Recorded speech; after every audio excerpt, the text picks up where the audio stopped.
Oke, assalamualaikum warahmatullahi wabarakatuh, teman-teman semuanya. Saya Sabit, insya Allah hari ini akan turut berpartisipasi dalam channel YouTube Liza dan aku mencoba beberapa pertanyaan dari teman-teman semua. Alasan kenapa memilih menikah muda? Oke, sebenarnya kalau ditanya pertanyaan alasan kenapa memilih nikah muda, aku malah nggak setuju sama statement tersebut. Karena bagi aku nikah itu nggak ada muda atau tua, ya. Jadi karena nikah itu bukan balapan, ya, yang mana harus cepet-cepetan. Tapi nikah itu adalah pada kesiapan. Jadi kalau misalkan dia muda, dia udah merasa siap, ya silahkan menikah. Ataupun dia ternyata baru di umur tua, dia baru bisa nikah, itu juga bukan waktu yang telat kok. Nah, terus alasannya kenapa aku di umur yang muda, karena ya tadi balik lagi ke kesiapan. Insya Allah aku udah merasa siap, dan kenapa harus ditunda kalau kita bisa lakukan.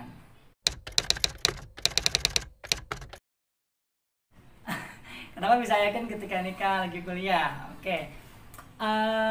Kenapa ya? Yang pertama,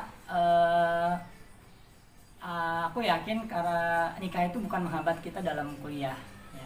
Justru dengan menikah aku merasa itu menjadi challenge tersendiri, gimana caranya bisa menyelesaikan kuliah berdua gitu. Kenapa yakin? Karena tadi berangkat dari kesiapan. Jadi pastinya kalau kita menikah harus ada kesiapan. Kemudian tadi juga lanjutnya sama pertanyaan berikutnya, kriteria kesiapan seperti apa sih yang harus kita butuhkan. Nah ini beda ya antara laki-laki dan perempuan. Kalau untuk laki-laki yang paling penting itu adalah tanggung jawab. Kenapa tanggung jawab? Karena kalau kriterianya masalah kemapanan, mapan itu bisa dicari, bisa diusahakan. Tapi kalau tanggung jawab itu perlu latihan yang panjang, perlu latihan yang lama. Jadi selama kita yakin, kita siap untuk bertanggung jawab, insya Allah kita bisa melewatinya dengan baik bersama-sama.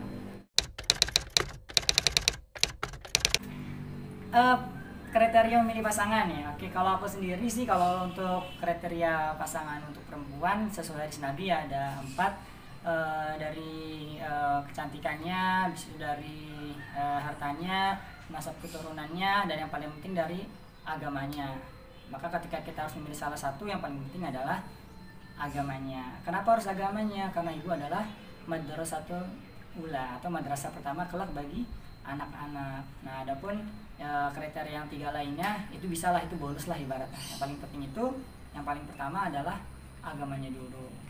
Nah, kalau untuk laki-laki, kriteria pasangan yang baik tadi udah sempat disinggung juga tuh, tanggung jawab. Kemudian gantengnya, mapannya, itu semua nilai lebihnya lah, bonusnya yang bisa kita cari. Jadi kalau kita ingin menikah, jangan menikah apa adanya, jangan. Kenapa? Karena kita dalam mencari pasangan ya itu harus mencari pasangan terbaik, ya. Jadi harus ada apanya, bukan apa adanya. Kita cari ada apanya, cari yang solehnya tadi, yang nasabnya baik, yang hartanya banyak, yang segala macamnya. Tapi dari antara itu tetap harus agamanya dulu. Jadi harus ada apanya. Nah, apa adanya itu nanti setelah menikah. Nah, setelah menikah itu kita baru menerima dia apa adanya, sehingga kita bisa saling menutupi kekurangan, saling mensupport, saling ya memotivasi untuk bisa sama-sama jalan panjang menuju surga.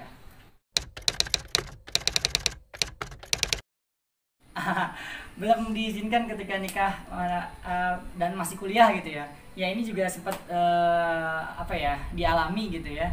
Karena mungkin orang tua kan pasti khawatir kalau misalnya anaknya masih kuliah, takut karena nikah habis itu nanti kuliahnya nggak selesai dan segala macamnya gitu kan. Apalagi kalau misalkan si calon pengantinnya ini, si laki-laki perempuan ini sama-sama masih kuliah.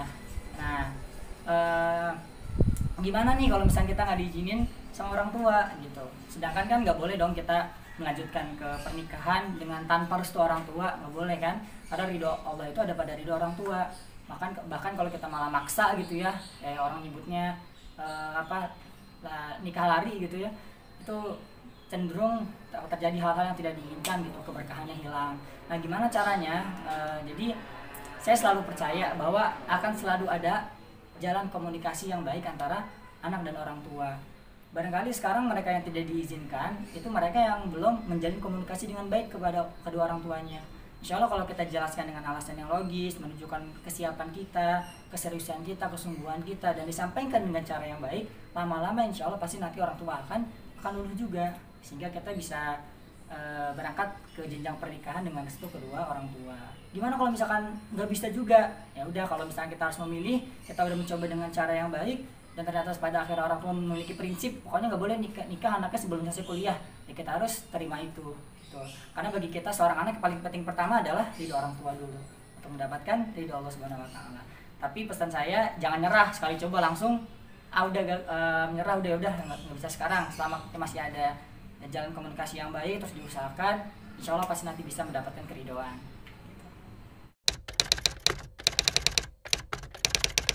Tantangan terberatnya ketika menikah dan dalam masih kondisi kuliah, yang pertama harus tantangan kita tuh memegang komitmen bersama.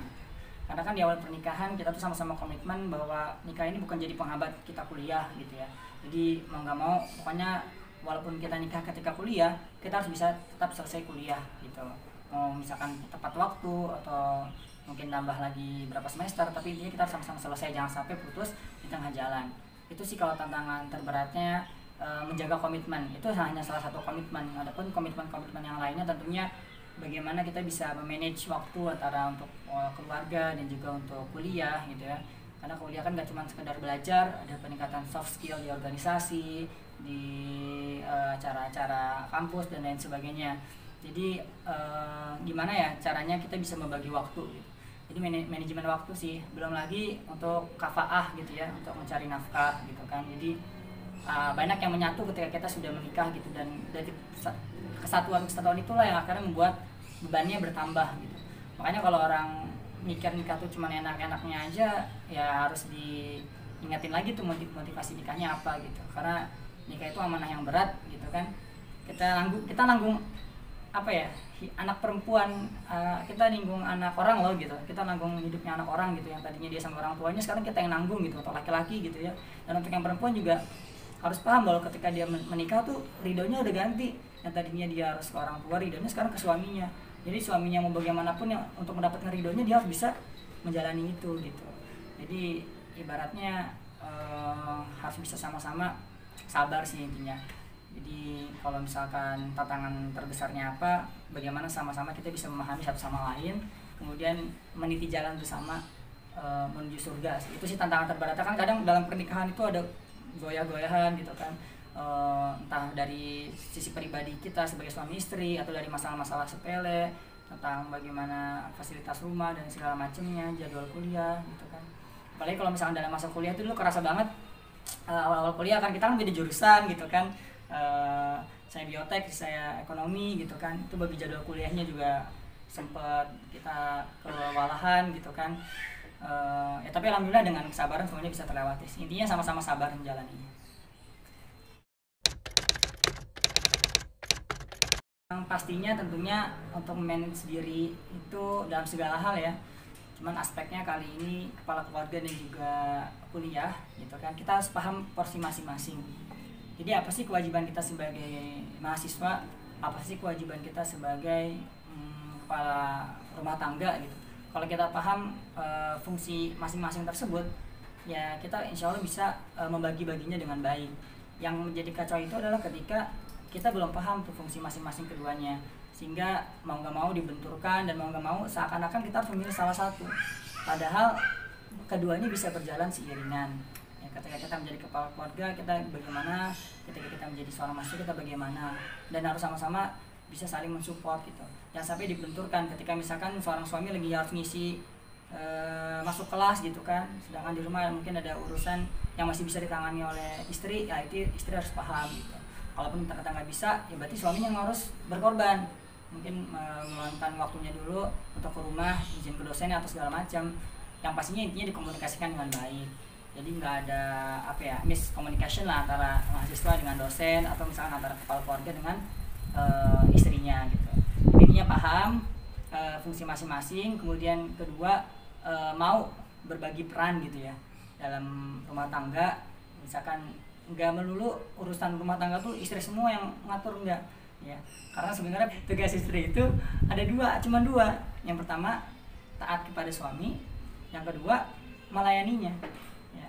Jadi nggak ada tuh detail tugas istri, misalkan cuci piring, cuci baju, nyapu, ngepel tuh nggak ada. Jadi ketika istri melakukan itu tuh sebenarnya bentuk ketaatan dia kepada suami gitu ya, bukan bentuk pelayanan dia. Kalau misalkan dia nggak lakukan itu sebenarnya dia nggak salah gitu ya, selama dia mau melayani suami gitu kan. Itu dia insya Allah tetap mendapatkan ridhonya. Jadi seorang suami itu harus pandai mengapresiasi istrinya yang mau berlelah-lelah gitu kan melayani dia. Jadi tadi paham, habis itu mau berbagi tugas, berbagi peran. Kemudian yang ketiga sabar sih menjalaninya, itu sih sabarnya. Oke, pesan buat teman-teman di sana yang sedang masa penantian ya. Pesannya kita tuh harus punya prinsip dalam menjalani hidup ya, terutama untuk para jovisa jumlah fisabilillah. Jadi sedikit berbagi tips aja gitu ya. Kalau misalkan untuk laki-laki itu simpel sih, mungkin kita juga udah sering dengar halalkan atau ikhlaskan. Jadi kalau kita belum siap menghalalkan si dia ya, coba kita ikhlaskan. Ikhlaskan itu bukan berarti artinya kita dia nggak mungkin jadi jodoh kita, enggak. Ikhlaskan itu artinya kita mengikhlaskannya, melepaskannya kepada Allah, sehingga apapun yang terjadi kepada kita ke depannya, entah dia jodoh kita atau bukan, kita percaya itu sepenuhnya adalah rencana yang terbaik darinya. Nah, ada satu kalimat yang bagus dari Ustadz Salim Afillah, jadi untuk para laki-laki gitu kan. Cinta itu tak pernah meminta untuk menanti. Ia mengambil kesempatan atau mempersilahkan. Ia adalah keberanian atau pengorbanan. Jadi ya, cinta tuh nggak pernah meminta untuk menanti gitu. Makanya tadi kalau misalnya kita udah siap, yakin bisa menghalalkan, segera halalkan. Ia mengambil kesempatan atau mempersilahkan. Nah ini juga balik lagi. Jadi kalau kita nggak mau ngambil kesempatan, ya udah silahkan yang lain gitu kan. Makanya kan kalau dalam hal ibadah itu nggak ada isar ya, atau mendahulukan. Ya, nikah itu kan ibadah, jadi nggak ada ceritanya misalkan yaudah kamu aja deh, biar kamu aja sama dia gitu kan. Enggak, kalau emang ternyata kita punya kecenderungan sama dia, ingin menikah sama dia, kita harus bisa segera gitu ya. Ibaratnya fastabiqul khairat untuk menikahi dia gitu kan, karena nikah juga ibadah gitu ya. Jadi mempersilahkan atau mengambil kesempatan atau mempersilahkan. Terus yang terakhir adalah keberanian atau pengorbanan. Kalau kita belum berani maju ya, kita harus berkorban dia sama yang lain gitu sih. Terus untuk kalau yang perempuan, prinsipnya sederhana sih. Perempuan itu kan mainnya perasaan ya, jadi hati-hati sama perasaan gitu kan. Kalau misalkan kita berani berharap, harus berani juga untuk sakit hati ya. Siap berharap, siap sakit hati, dan sebaik-baik harapan itu kepada Allah. Makanya gak heran kalau kita berharap sama manusia, kita sering mendapati rasa sakit gitu kan, karena di PHP atau segala macamnya gitu. Jadi fokuslah kepada persiapan gitu untuk laki-laki dan juga perempuannya. Jadi bukan kepada iming-iming dengan rayuan-rayuan kata-kata yang yaitu nggak bisa jadi pegangan gitu.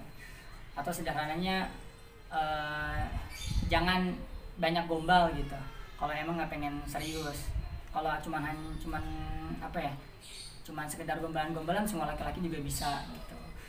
Terus ya itu sih, mungkin itu. Jadi tetap selalu perbaiki diri, meningkatkan kualitas diri kita. Karena kalau kita punya kualitas yang baik, insya Allah kita nggak perlu repot-repot mencari, justru kita yang dicari gitu ya. Karena kan mutiara yang terang benderang selalu dicari banyak orang gitu. Hal yang ingin disampaikan ya, jadi teman-teman semua, menikah itu suatu hal yang sakral gitu kan. Bahkan ketika kita melangsungkan akad pernikahan gitu kan, itu termasuk yang misakon golido gitu kan. Bahkan arsy Allah tuh bergetar gitu. Jadi jangan pernah menyepelekan pernikahan. Kita tuh menikah tuh bukan siapa cepet ya, tapi siapa yang bisa bertahan paling lama gitu. Karena kan sekarang banyak orang kasus perceraian, apalagi secara data gitu kan, bahkan yang nikah muda yang lebih banyak kasus perceraiannya gitu. Jadi jangan sampai itu terjadi gitu.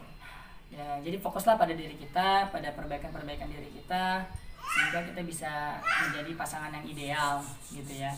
Jadi jangan hanya mencari pasangan ideal, tapi cobalah menjadi pasangan yang ideal.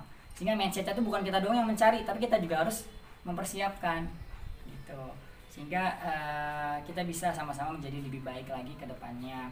Karena kan dalam prinsipnya di Islam itu dalam surat An-Nur, laki-laki yang baik untuk perempuan yang baik, begitupun sebaliknya, laki-laki yang buruk untuk perempuan yang buruk, begitupun sebaliknya. Jadi kalau misalkan kita pengen dapat yang baik, kita juga harus jadi baik ya.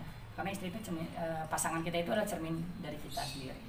Jadi simpel aja, tetap semangat terus memperbaiki diri, dan ketika kita sudah merasa siap dengan segala sesuatunya ya, bolehlah kita melangkah ke jenjang pernikahan. Dan pesan yang lainnya, tadi kan kalau untuk persiapan itu kan secara umum ya, untuk laki-laki perempuan, pokoknya terus memperbaiki kualitas diri kita sehingga kita bisa mencapai kesiapan. Nah, ada satu kisah menarik nih, untuk lebih kepada kisah buat perempuan-perempuan yang sedang dalam masa penantian sih. Jadi sebagai perempuan yang baik harus bisa menjadi bunga mawar merah berduri di tepi jurang. Kenapa? Karena bunga mawar itu kan indah. Jadi gimana caranya dia bisa memperindah dirinya baik dari luar maupun dalamnya. Kemudian kenapa harus berduri? Karena agar keindahannya tadi tidak bisa disentuh oleh sembarang orang. Hanya orang yang mahrumnya sajalah yang bisa menyentuh dirinya. Dan kenapa harus di tebing jurang? Karena agar dia ingin untuk orang yang mendapatkannya itu untuk benar-benar melalui kesungguhan perjuangan, sehingga benar-benar yang sungguh-sungguh lah yang bisa mendapatkan dia, bukan sekedar orang yang main-main. Nah, ini untuk para laki-lakinya, lain kali jika kita ingin datang menghampiri, coba tanyakan pada diri sendiri, hanya ingin bertamu atau hendak menetap? Karena kalau bertamu ada adabnya, kalau menetap juga tidak bisa seenak semuanya diambil. Agar sang pemilik rumah tidak salah tingkah, harus memberikan secangkir kopi atau sekeping hati. Nah, ketika kita sudah menikah juga ada tantangannya lagi. Nah, ketika tantangannya ini masing-masing punya tantangannya tersendiri. Dari sisi perempuan, dia akan diuji ketika suami tidak punya uang. Dan laki-laki, suami juga akan diuji ketika dia tidak memiliki uang. Jadi harus bisa sama-sama saling support, saling membantu. Ya, walaupun finansial bukan segala-galanya dalam rumah tangga, tapi pada dasarnya dalam rumah tangga itu juga butuh finansial. Jadi kesiapan tadi yang disebutkan di awal juga perlu kesiapan finansial. Nah, bagi laki-laki juga akan diuji ketika nanti umur pernikahannya semakin panjang, yang mana mungkin istrinya nanti semakin lama makin keriput, makin tua, udah nggak seglowing dulu, udah nggak sekencang dulu kulitnya, dengan segala macamnya. Sini ada salah satu kisah inspiratif ya, dimana ketika seseorang diminta masuk ke dalam hutan oleh bosnya. Perintah bosnya, kamu dalam hutan silakan ambil satu bunga terbaik, tapi dengan syarat kamu nggak boleh mundur lagi langkahnya, hanya boleh ngambil satu. Ketika kamu sudah keluar dari hutan itu, maka bunga itulah yang akan kamu dapatkan. Akhirnya si orang itu masuk ke dalam hutan. Nah, ketika dia masuk, dia menemukan tanaman bunga yang indahnya luar biasa. Dia petik bunga tersebut, dia bawa itu untuk keluar dari hutan. Ketika dia jalan lagi beberapa saat, dia menemukan lagi ternyata bunga yang lebih bagus. Akhirnya dia buang bunga yang lama, dia ambil yang baru, karena tadi syaratnya hanya boleh satu bunga. Dia jalan lagi terus, ternyata semakin kesana semakin mendekati, akhirnya dia selalu menemukan bunga yang lebih bagus. Akhirnya dia ambil lah tadi yang paling bagus, dia ambil. Kemudian ketika dia jalan lagi, dia udah lihat hutan di pojok sana, cuman karena dia terpikir jangan-jangan menjelang akhir hutan nanti ada bunga yang bagus, dia buang lagi bunga yang dia pegang dengan berharap masih ada bunga yang paling bagus nanti di menjelang akhir. Ternyata sampai akhir dia malah tidak mendapatkan bunga sama sekali, karena hanya ingin berharap mendapatkan bunga yang lebih bagus. Jadi teman-teman semua, kalau kita hanya menikah karena kecantikan, maka suatu saat kecantikan itu pasti akan hilang. Tapi kalau kita menikahinya karena agamanya, karena akhlaknya, akhlak itu insya Allah akan terus ada bersama pasangan kita. Jadi pastikan akhlaklah yang jadi pilihan pertama kita, baik dari laki-lakinya maupun dari perempuannya. Oke, semoga yang menanti bisa segera mendapatkan jodohnya pada saatnya yang tepat ya. Nggak usah diburu-burukan atau dilambat-lambatkan, tetap usaha yang terbaik, dan juga perbanyak doa. Jadi jangan deketin dianya, deketinlah sang pemilik hatinya. Semoga kita semua bisa mendapatkan jodoh terbaik yang bisa membersamai kita sampai surganya. Oke. Oke semuanya, jangan lupa subscribe dan nyalakan notifikasi dari channel ini. Insya Allah banyak manfaat yang bisa kita dapatkan dari obrolan-obrolan santai di dalamnya. Karena kebaikan itu harus disebarkan. Kalau keburukan ada bisa menyebar, kebaikan juga harus bisa disebarkan, sehingga orang-orang di dunia ini bisa menjadi baik dan bisa terciptalah kebaikan sosial. Oke, Assalamualaikum warahmatullahi wabarakatuh.